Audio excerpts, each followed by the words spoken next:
Il était une fois une petite fille qui avait toujours une cape rouge, si bien qu'on la nommait le petit chaperon rouge.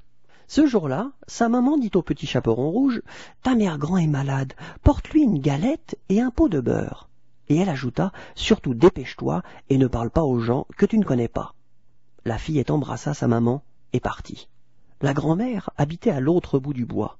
Le petit chaperon rouge s'engageait sur le chemin quand elle entendit des pas. Apeurée, elle s'arrêta.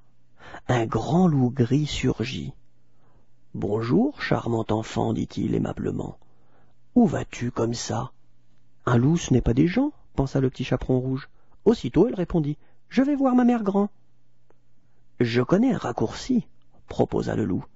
Passe donc par là. » La fillette, ravie de cette idée, fit ce que le loup disait.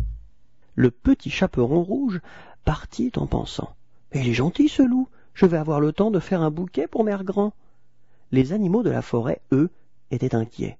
Si le loup ne croquait pas la fillette, c'est qu'il devait avoir une idée en tête. En effet, le loup avait déjà traversé le bois et frappé à la porte de la mère grand. Celle-ci demanda « Qui est là ?»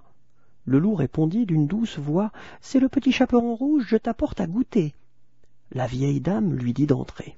Mal lui en prit, car le loup affamé n'en fit qu'une bouchée. Puis, il mit son bonnet, ses habits de nuit, et se glissa dans son lit. Le petit chaperon rouge arriva et frappa à son tour. « Entre donc, ma chère, » dit le loup d'une voix de grand-mère. La fillette s'installant près du lit. « Mère grand, chez toi on n'y voit pas bien clair, puis-je allumer la lumière ?»« Tu as changé ?» ajouta-t-elle étonnée.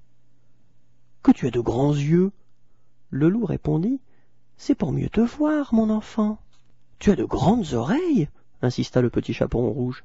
Le loup répondit encore. « C'est pour mieux t'écouter, mon enfant. » Mais quand la petite fille ajouta. « Oh, et tu as de grandes dents !» Le loup cria. « C'est pour mieux te manger !» Et il la croqua. Rassasié, le loup voulut s'en aller. Mais il avait du mal à digérer et préféra s'arrêter pour se reposer dans la grange juste à côté. Il était si somnolent qu'il ne vit pas les animaux de la forêt entrer juste derrière lui, et encore moins le piège qu'il préparait. Le loup allait faire la sieste, quand une grande fourche lui tomba sur la tête. Il s'écroula dans le foin, assommé. Les écureuils et les lapins attrapèrent le loup par la queue et tirèrent de toute leur force pour le soulever. Il suffit ensuite aux animaux de secouer le loup, la tête en bas, pour faire tomber le petit chaperon rouge et sa grand-mère.